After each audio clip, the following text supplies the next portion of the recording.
अतुल एक गरीब कुम्हार था। अपनी बहन की शादी करवाने के लिए उसने कई लोगों से पैसे उधार लिए थे। एक दिन, अरे ओ अतुल, कितने महीने हो गए हैं तुमने हमसे पैसे उधार लिए हैं, लेकिन आज तक 1 रुपए भी नहीं लौटाया है तुमने। क्यों भाई, क्या विचार है तुम्हारा? फूलचंद सेठ, आप घर पर क्यों आ गए? मैंने आपको परसों ही तो कहा था कि मैं आपके सारे पैसे जल्दी से जल्दी लौटा दूंगा। मुझे थोड़ी मोहलत तो दीजिए। अरे और कितनी मोहलत? तुम रोज यही कहते हो, आज देता हूँ कल देता हूँ। मुझे अब जल्दी से जल्दी अपने पैसे चाहिए। तभी वहाँ बनिया आता है। अच्छा हुआ अतुल, तुम यहीं मिल गए। अरे बहन की शादी में इतना सारा सामान लेकर गए थे, उसका पैसा कौन देगा? बनिया जी, मैं आपके भी पैसे जल्दी ही लौटा दूंगा, बस मुझे थोड़ी मोहलत दीजिए। अरे ये तो बस मोहलत मांगता रहता है, पैसा देने का नाम नहीं लेता। अतुल, कह देता हूँ, 2 दिन के अंदर अगर मेरे पैसे नहीं मिले तो देखना मुझसे बुरा कोई नहीं होगा। बनिया और फूलचंद अतुल को धमकी देकर चले जाते हैं। घर में, बेटा अब क्या करोगे? कैसे चुकाओगे इन लोगों के पैसे? समझ नहीं आ रहा माँ, मैं क्या करूँ? कुछ और लोगों से पैसे मांग कर देखता हूँ, अगर कुछ इंतजाम हो जाए तो। अरे एक गड्ढा भरने के लिए दूसरा गड्ढा खोदते रहोगे तो ये बढ़ता ही रहेगा। जानता हूँ माँ, लेकिन करूँ तो क्या करूँ? कोई काम नहीं मिल रहा है। अगर मिलता है तो उसके ज्यादा पैसे नहीं मिलते। इतना ज्यादा कर्ज है कि सालों काम करूँ तब भी नहीं चुका पाऊंगा। तो अब क्या करेगा बेटा? देखता हूँ माँ। अतुल पैसे जुटाने की कोशिश करता है, लेकिन पैसों का इंतजाम नहीं हो पाता। 2 दिनों के बाद फिर से बनिया और फूलचंद फिर से अतुल के घर आकर तमाशा करते हैं। पूरा गांव जमा हो जाता है। उस दिन के बाद से अतुल का घर से निकलना भी मुश्किल हो जाता है। कुछ दिनों के बाद अतुल अपने दोस्त से मदद मांगने के लिए रात को घर से निकलता है। वो दूसरे गांव अपने दोस्त के घर पहुंचता है। रमेश, मुझे पैसों की बहुत जरूरत है। दीदी की शादी के लिए जो कर्जा लिया था वो चुका नहीं पा रहा हूँ। कर्जदार रोज आकर घर के बाहर तमाशा करते हैं। घर से बाहर निकलना दुश्वार हो गया है। तुम मेरी थोड़ी सी मदद कर दो। अरे कुछ दिन पहले आते तो मैं तुम्हारी मदद जरूर करता, लेकिन मैंने अभी एक जमीन खरीद ली है, उसी में सारे पैसे डाल दिए हैं। ऐसा मत कहो दोस्त, मैं बहुत आस लेकर आया हूँ तुम्हारे पास। दिन में घर से बाहर निकल नहीं सकता, इसीलिए रात में आया हूँ। अब अगर तुम भी मना कर दोगे तो मैं किससे मदद मांगूंगा? रमेश अतुल की मदद नहीं कर पाता है और अतुल मायूस होकर उसके घर से चला जाता है। अतुल अपने गांव वापस आते हुए अपने आप से बातें कर रहा था। अब मैं क्या करूं? पैसों का तो कहीं से इंतजाम नहीं हो रहा है। अब घर जाकर सबको क्या मुंह दिखाऊंगा? अगर कर्ज नहीं लौटाया तो फूलचंद और बनिया मेरा जीना हराम कर देंगे। क्या करूं? कहां जाऊं? एक काम करता हूं, मैं घर जाऊंगा ही नहीं। हाँ, मैं इसी जंगल में रहूंगा। उस दिन से अतुल जंगल में ही रहने लगता है। एक दिन अतुल को एक चीख सुनाई देती है। अतुल जाकर देखता है तो वहाँ एक साधु बाबा दर्द से कर्रा रहे थे। अतुल देखता है कि उन्हें एक सांप ने काटा था। रुकिए बाबा, मैं अभी करता हूँ। फिर अतुल एक कपड़ा साधु बाबा के घाव पर बांध देता है। फिर जंगल में जड़ी बूटी ढूंढकर उसका लेप उस घाव पर लगा देता है। सांप के जहर का असर कम हो जाता है और साधु बाबा ठीक हो जाते हैं। फिर क्या हुआ बेटा, बहुत पीड़ा में नजर आ रहे हो? क्या कहूँ बाबा, बहुत परेशान हूँ। मैं एक गरीब कुम्हार हूँ। बड़ी बहन की शादी के लिए लोगों से कर्जा लिया था। अब वो कर्जा लौटा नहीं पा रहा हूँ तो कर्जदार रोज रोज घर पर आकर पैसों की मांग करते हैं। अपने एक दोस्त से मदद मांगने गया था, लेकिन उससे भी कुछ नहीं हुआ। इसीलिए अब यहाँ जंगल में रह रहा हूँ। घर वापस जाने की हिम्मत ही नहीं हो रही है। मेरी तो किस्मत ही खराब है। तो ये बात है। किस्मत कब बदल जाए ये कोई नहीं बता सकता पुत्र। तुम्हारे मुखमंडल को देखकर लग रहा है कि जल्दी ही तुम्हारी सभी समस्याओं से तुम्हें मुक्ति मिलेगी। क्या पता, मैंने तो अब उम्मीद छोड़ दी है। ऐसा मत कहो पुत्र, मेरी बात पर विश्वास करो। साधु बाबा ध्यान में बैठ जाते हैं। अतुल वहीं एक गुफा में बैठ जाता है। रात को उसे बाहर किसी के कुछ बात करने की आवाज आती है। अतुल छुपकर उनकी बातें सुन लेता है। वो लोग चले जाते हैं। फिर नहीं, ऐसा नहीं हो सकता। मुझे कुछ भी करके बाहर जाना होगा। इस बात की जानकारी मुझे महाराज को देनी चाहिए। लेकिन अगर मैं बाहर जाऊंगा तो कर्जदार मुझे पकड़ लेंगे। क्या करूं? लेकिन अगर मैं नहीं गया तो महाराज को इस बात का कभी पता नहीं चलेगा। कुछ सोचकर अतुल गुफा के बाहर निकलता है। अगले सुबह वो महाराज से भेंट करने छुपते छुपते हुआ जाने लगता है।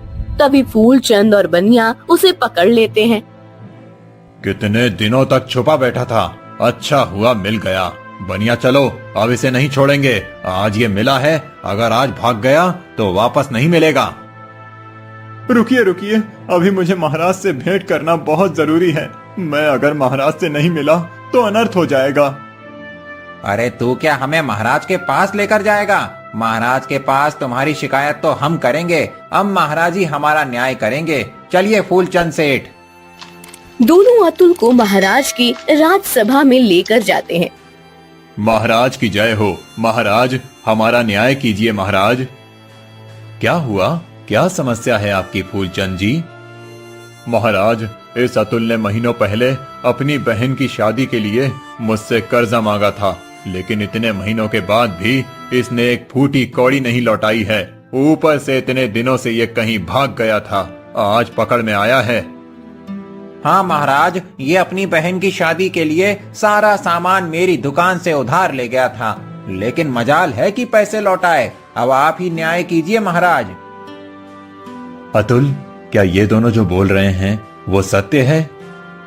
जी महाराज, ये सच बोल रहे हैं। मैंने इनसे कर्जा लिया है, लेकिन क्या करूं, मैं गरीब कुम्हार हूं। पहले की तरह अब काम नहीं मिलता, इस वजह से पैसे भी नहीं मिलते। जैसे तैसे 2 समय की रोटी जुटा पाता हूं, तो कर्जा कैसे लौटाऊंगा? इसीलिए मैं छुपा हुआ था।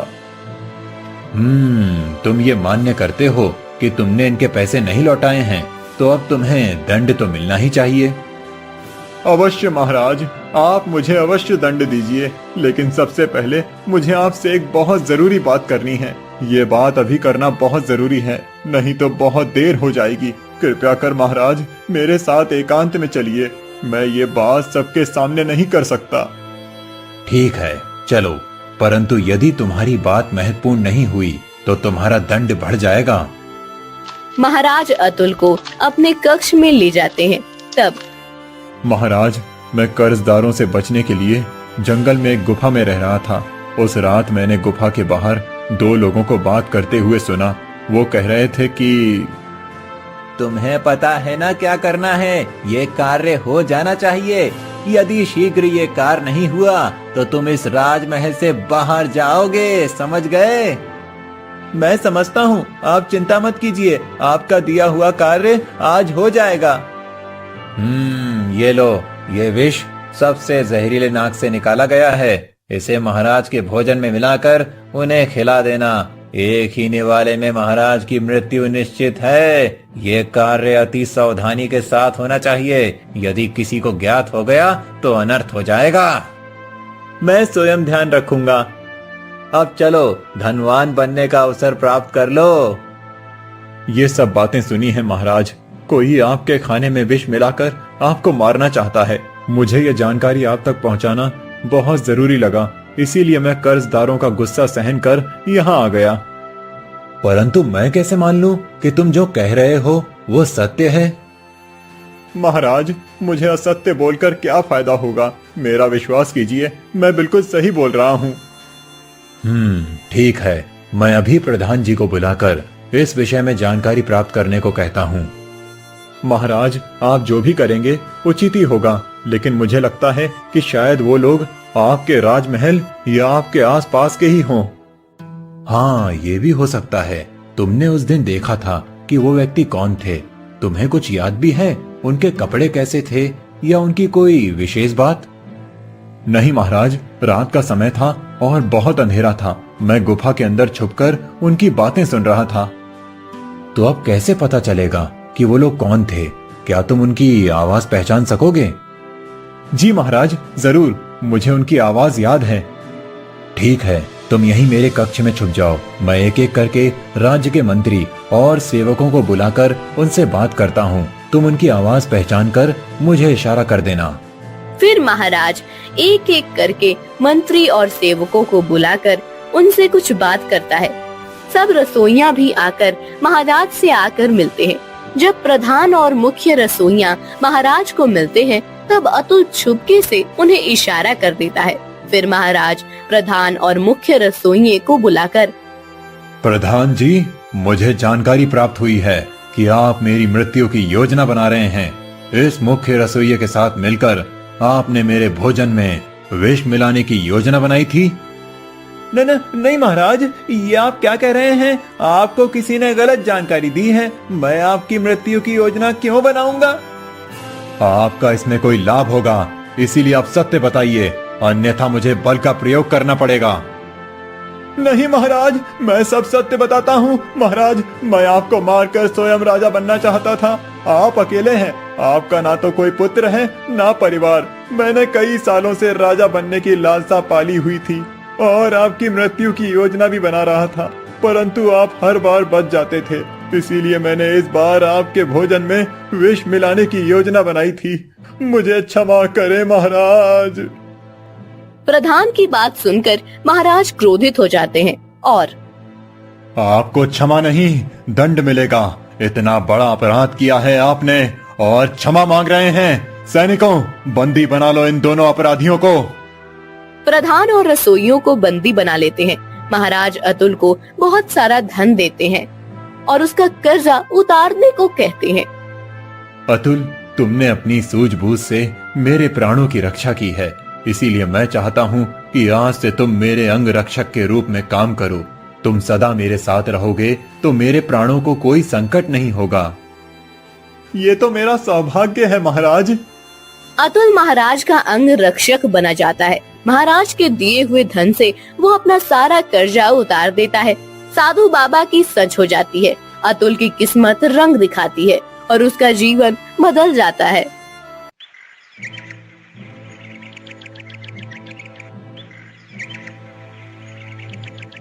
परीलोक की रानी अपने दासियों के साथ बात कर रही थी। दासियों, परीलोक में रह रहकर अब मुझे बहुत नीरस लग रहा है। मैं चाहती हूँ कि आज हम कहीं दूसरे लोक में घूमने जाएं, जहाँ हमें कोई पहचानता ना हो। परी रानी, परंतु ऐसा कौन सा लोक हो सकता है? ऐसा एक लोक है दासी लतिका, पृथ्वी लोक। हम पृथ्वी लोक पर जाएंगे और वहाँ जाकर मजे करेंगे।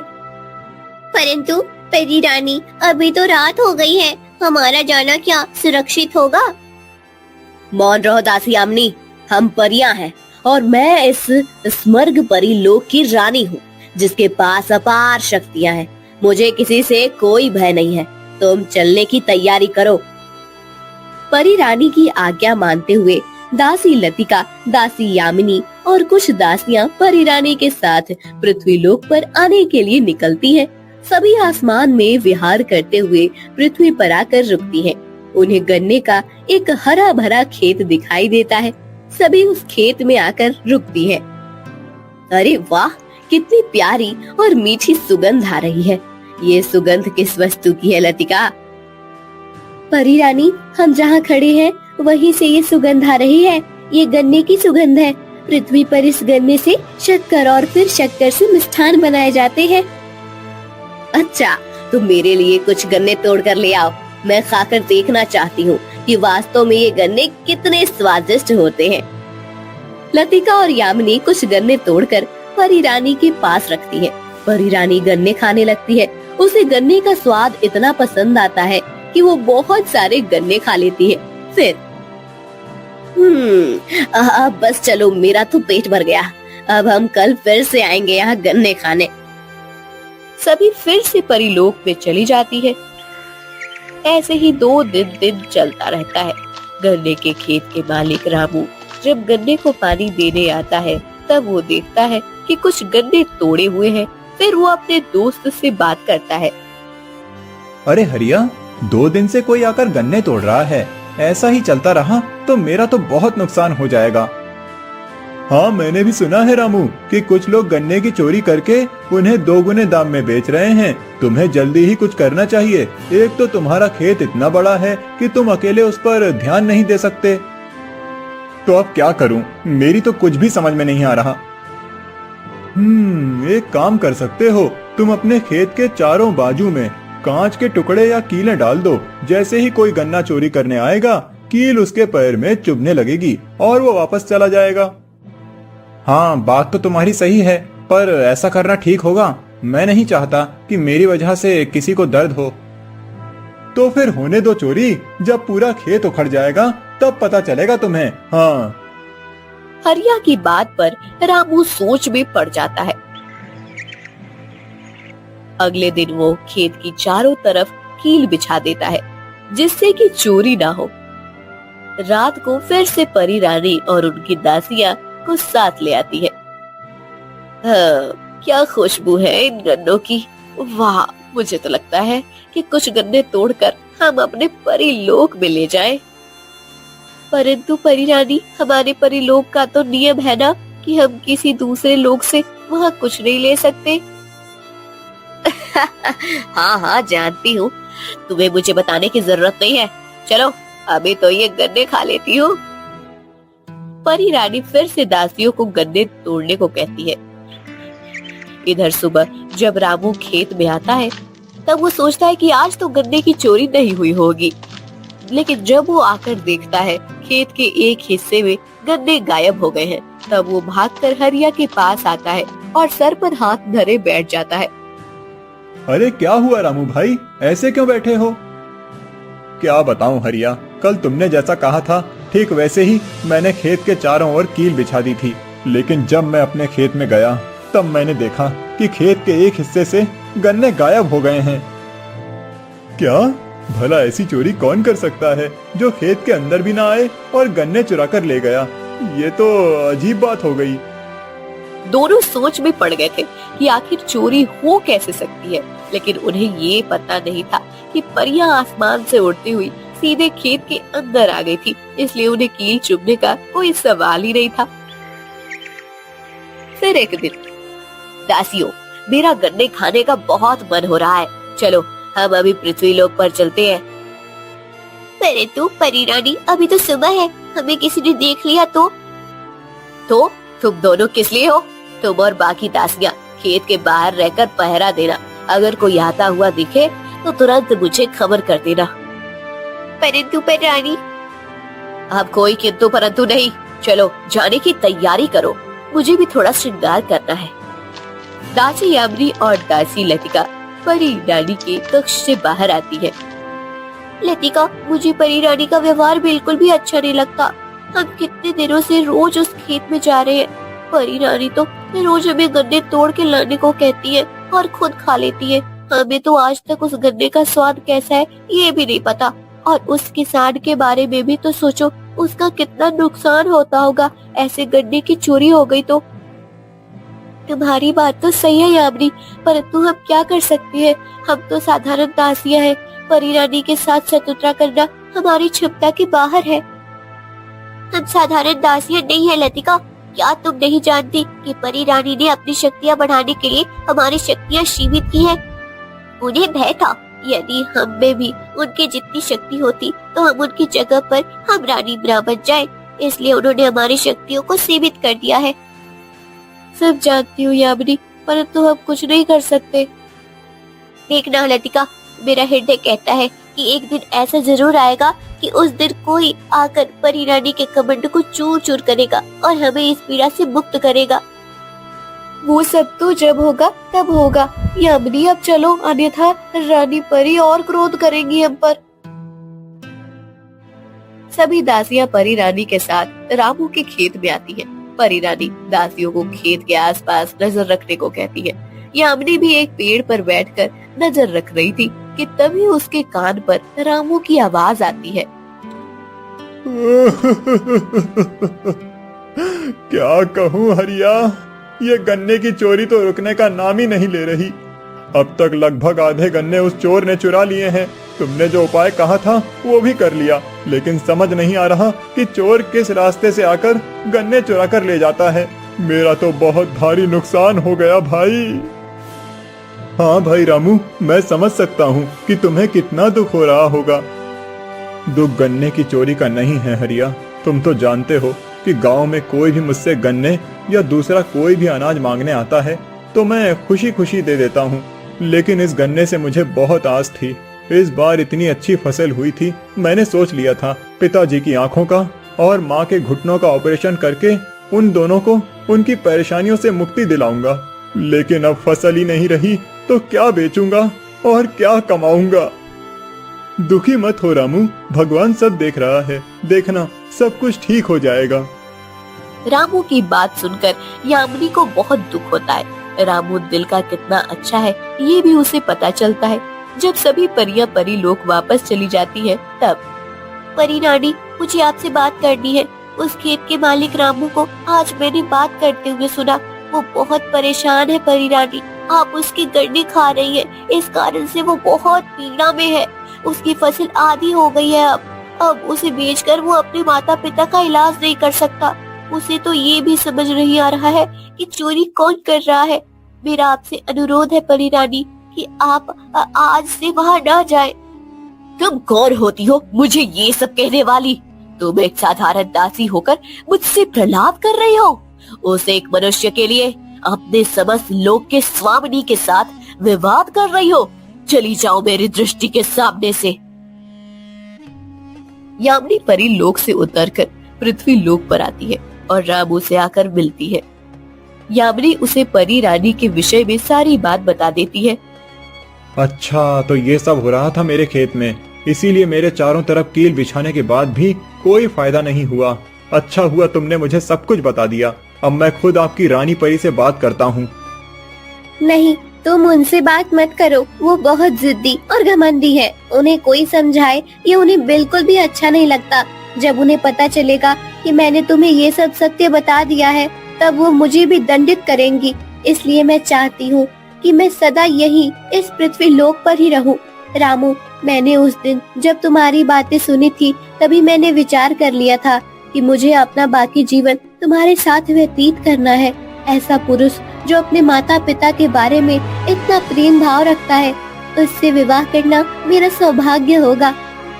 तुम और मुझसे शादी करोगी? तुम कितनी सुंदर परी हो और मैं किसान हूँ। हम दोनों का मेल कैसे हो सकता है? मैं अपनी सारी शक्तियाँ छोड़कर सामान्य मनुष्य बन जाऊंगी और फिर तुम्हारे साथ विवाह करूंगी। दोनों अभी बातें कर ही रहे थे कि तभी वहाँ परी रानी बाकी दासियों के साथ प्रकट हो जाती है।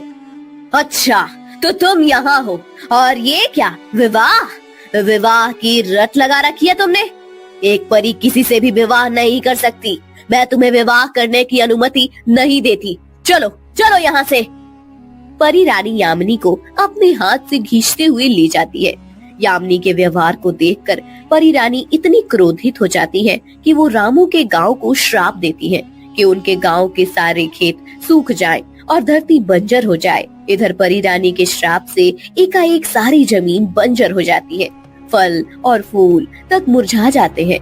ये सब देखकर रामू समझ जाता है कि ये जरूर परी रानी ने क्रोध में आकर किया है। रामू जा रहा होता है कि तभी उसे एक तपस्वी मिलते हैं। फिर प्रणाम बाबा। कल्याण हो पुत्र। पुत्र, तुम्हारे पूरे गांव की जमीन बंजर कैसे हो गई?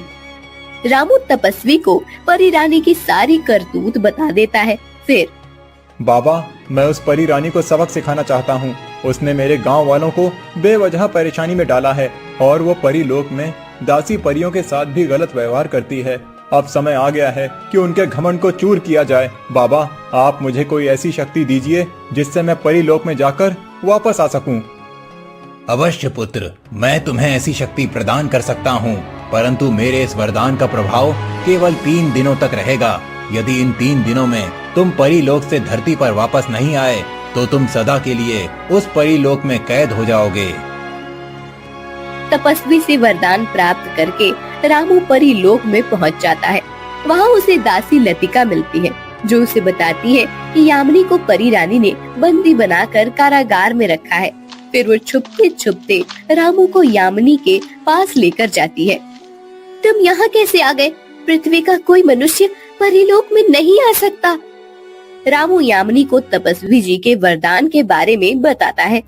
तुम चिंता मत करो यामिनी, अब मैं उस परी रानी को सबक सिखाकर ही धरती पर लौटूंगा, और वो भी तुम्हारे साथ। परंतु ये इतना सरल नहीं है। हाँ, परी रानी ने हम सब दासियों की शक्तियाँ सीमित करके अपनी शक्ति बढ़ाई है। हम दोनों जैसे और कई परियां इस परी लोक में रहती हैं, जो परी रानी के अन्याय से पीड़ित हैं, परंतु उसकी शक्ति के आगे हमारी शक्ति काम नहीं करती। परी रानी ने सबकी शक्तियाँ एक अंगूठी में कैद करके रखी है और उस अंगूठी को एक जादुई बक्से में रखा है।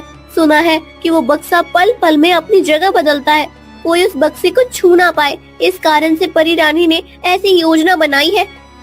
अच्छा, तो मुझे उस बक्से तक पहुंचना होगा और उस बक्से से अंगूठी निकालकर उसे नष्ट करना होगा।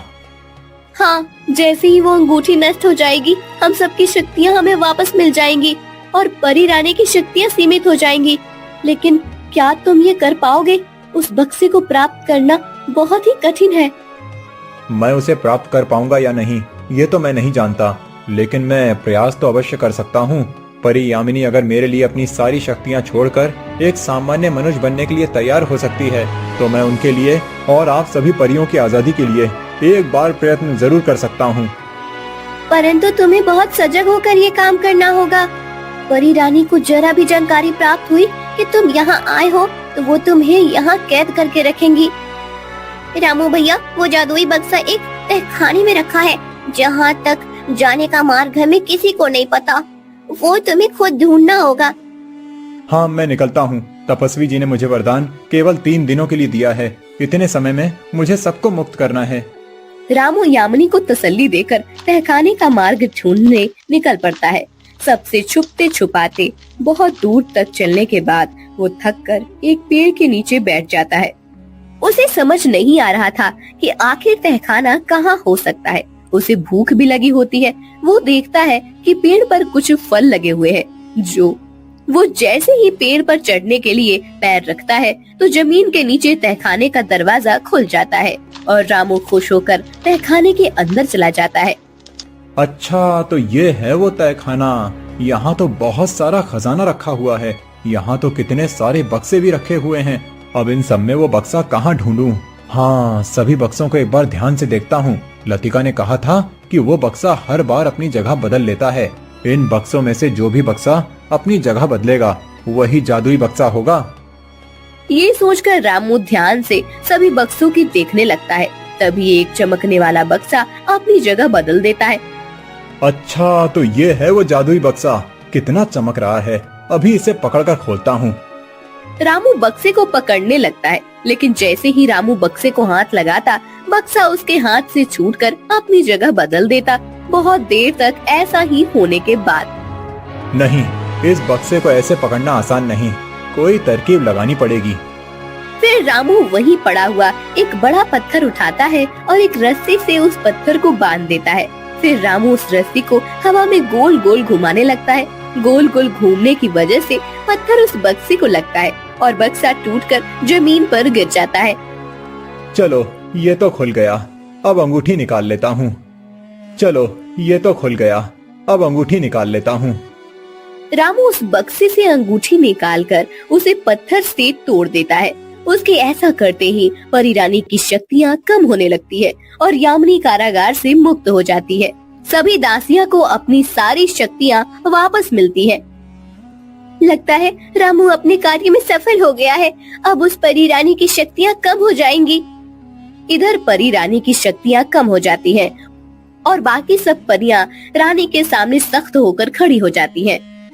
अब तुम्हारी शक्तियाँ हमसे कम हो गई है रानी परी, इसलिए अब हम सब तुम्हें अपनी रानी नहीं मानते। लतिका और बाकी परियां यामिनी का समर्थन करती हैं। फिर सभी परियां यामिनी को रानी बनाने की मांग करती है, लेकिन यामिनी मना कर देती है और लतिका को रानी बनाती है। फिर लतिका पहले की रानी परी को कारागार में डाल देती है। यामिनी अपनी सभी शक्तियों का त्याग करके रामू के साथ सदा के लिए पृथ्वी लोक पर आकर उससे विवाह कर लेती है। दोनों खुशी से अपना जीवन व्यतीत करने लगते हैं।